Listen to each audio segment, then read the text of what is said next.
नमस्कार दोस्तों, हमारे चैनल ज्ञानवाणी में आपका स्वागत है। आज हम आपको भगवान जगन्नाथ जी की कथा सुनाने जा रहे हैं। आइए शुरू करते हैं। उड़ीसा के पुरी में स्थित जगन्नाथ जी का मंदिर भारत के 4 पवित्र धामों में से एक है, जहां हर साल आषाढ़ मास में भव्य रथ यात्रा का आयोजन होता है। हिंदू धर्म में जगन्नाथ रथ यात्रा का बहुत अधिक महत्व है। जगन्नाथ मंदिर में भगवान जगन्नाथ विराजमान हैं, जो कि श्री हरि विष्णु के अवतार श्री कृष्ण का ही रूप माने जाते हैं। जगन्नाथ का अर्थ है जगत के नाथ। आषाढ़ मास की द्वितीय तिथि को यह रथ यात्रा शुरू होती है और शुक्ल पक्ष के 11वें दिन भगवान की वापसी के साथ इस यात्रा का समापन होता है। भगवान जगन्नाथ के मंदिर से जुड़ी एक पौराणिक कथा के अनुसार मध्य भारत में इंद्रद्युम्न नाम के राजा रहते थे। उनकी राजधानी का नाम अवंती था। वो भगवान विष्णु के बहुत बड़े भक्त थे और हमेशा भगवान विष्णु के दर्शन के लिए इच्छुक रहते थे। एक बार एक ऋषि घूमते हुए उनके महल में पहुंचा और राजा से बोला, हे राजन, उड़ीसा में भगवान विष्णु के भव्य रूप नील माधव को पूजा जाता है, लेकिन वो जगह उड़ीसा के कौन से हिस्से में है, यह आपको पता लगाना होगा। राजा बोले, क्या आप सत्य कह रहे हैं? ये सुन के तो मेरा मन भगवान के दर्शन करने के लिए ललाहित हो गया है। राजा इंद्रद्युम्न ने आनंदित होकर महल के मुख्य पुजारी के भाई विद्यापति को बुलाया और उन्हें आदेश दिया कि वो तुरंत उड़ीसा जाकर नील माधव की खोज करे। राजा के आदेश अनुसार विद्यापति उड़ीसा भ्रमण के लिए निकल पड़े। काफी लंबी यात्रा के बाद विद्यापति जब उड़ीसा पहुंचे, तब उन्हें कुछ गुप्तचरों के माध्यम से पता चला कि सब्रों के मुखिया विश्ववासु एक गुप्त गुफा के अंदर नील माधव की पूजा करते हैं। विद्यापति विश्वासु के पास गए और बोले, महाशय, कृपा करके आप मुझे पूजा का स्थान दिखा दीजिए। मैं पूरे विश्वास के साथ आया हूँ। विश्वासु ने कहा, नहीं, मैं तुम्हें उस स्थान पर नहीं ले जा सकता, मुझे माफ करो। तब विद्यापति सोचने लगा कि अब मैं क्या करूं? यदि ऐसे ही गया तो महाराज को क्या जवाब दूंगा? मुझे कोई और रास्ता ढूंढना होगा।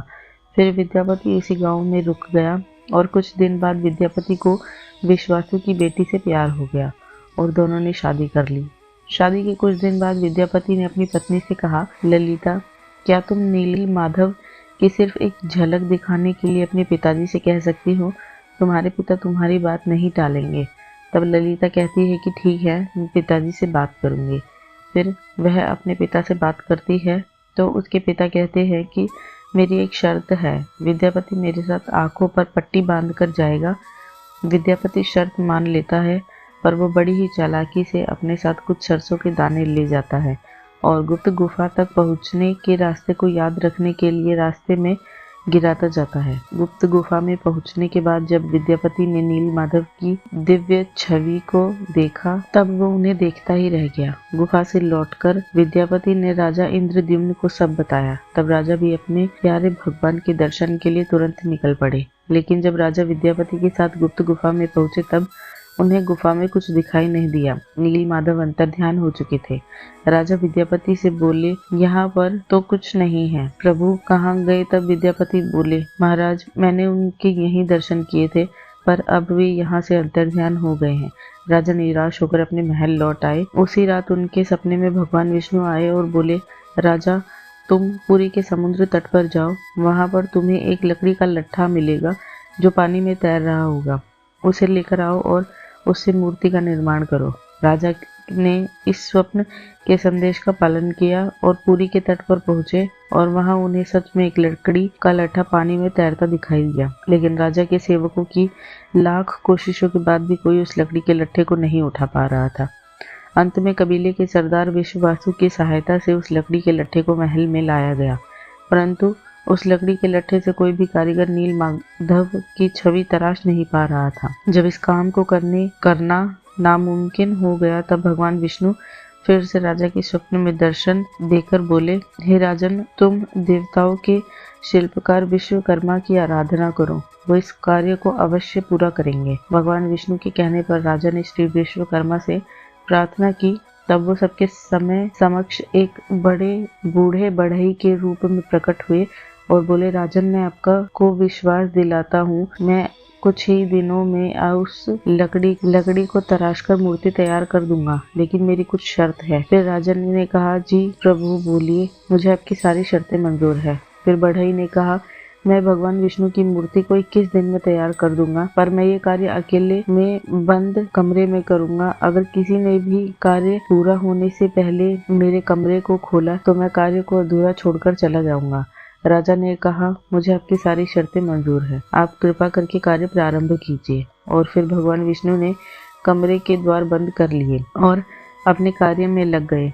लोगों को उस कमरे से बस आरी, छेनी, हथौड़े इत्यादि की आवाजें सुनाई देती थी। लेकिन 15 दिन बाद जब रानी गुंडजा को कमरे से कोई आवाज नहीं सुनाई दी, तब वह घबरा गई और जाकर राजा से कहा, महाराज, जिस कक्ष में मूर्ति का कार्य हो रहा है वहां से कोई भी आवाज नहीं आ रही है। कहीं वह बूढ़ा कारीगर भूख प्यास से मर तो नहीं गया? आप एक बार कक्ष को खोलकर देख लीजिए, कहीं हमारे सिर कोई पाप न लग जाए।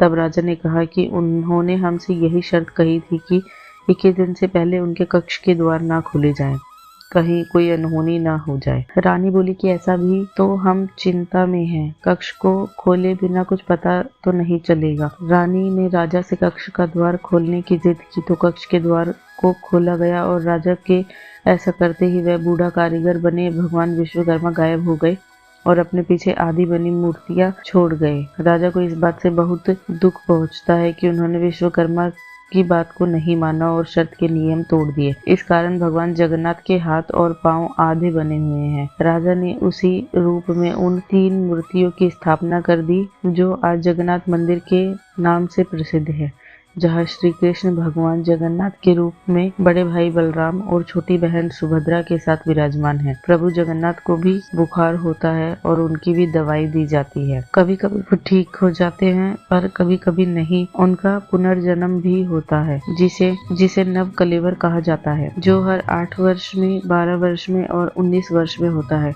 इन दिनों उड़ीसा सरकार पुरी में अंधकार का ऐलान करती है और कुछ खास पुजारी अपनी आंखों पे और हाथों में लाल कपड़ा बांधकर पुरानी मूर्तियों से कुछ रहस्यमय चीज को निकालकर नई मूर्ति में लगा देते हैं, जिसे ब्रह्म पदार्थ कहा जाता है।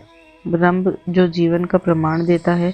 जैसे प्रत्येक मनुष्य के शरीर में आत्मा होती है, उसी प्रकार प्रभु जगन्नाथ के शरीर में ब्रह्म या परमात्मा रहती है। यही कारण है कि प्रभु जगन्नाथ दुनिया के एकमात्र जीवित ठाकुर जी हैं, जो भक्तों की पुकार सुनते हैं, समझते हैं और उनकी इच्छाओं को पूरा करते हैं। श्री जगन्नाथ मंदिर के ऊपर स्थित लाल ध्वज हमेशा हवा की विपरीत दिशा में लहराता है। प्रतिदिन सायकाल मंदिर के ऊपर के ध्वज को मानव द्वारा उल्टा चढ़कर बदला जाता है। कहा जाता है कि जब श्री कृष्ण की मृत्यु हुई थी तब एक बहेलिया ने ही उनका अंतिम संस्कार किया था, लेकिन उस वक्त श्री कृष्ण का दिल आग में जला नहीं था, जिस वजह से बहेलिये ने उस हृदय को लकड़ी के गुच्छे में बांधकर नदी में प्रवाहित कर दिया, जो फिर बहते हुए पुरी के तट पर पहुंचा और वहां से फिर राजा द्युम्न ने प्राप्त कर जगन्नाथ जी की मूर्ति का निर्माण करवाया। तो ये थी श्री जगन्नाथ से जुड़ी एक कथा। उम्मीद करते हैं आपको कथा पसंद आई होगी और आपको कुछ रोचक जानकारी मिली होगी। ऐसी और भी जानकारियों के लिए हमारे चैनल को सब्सक्राइब करें और वीडियो को लाइक करें और कथा से जुड़ी अपनी जानकारी को कमेंट बॉक्स में ज़रूर शेयर करें। धन्यवाद।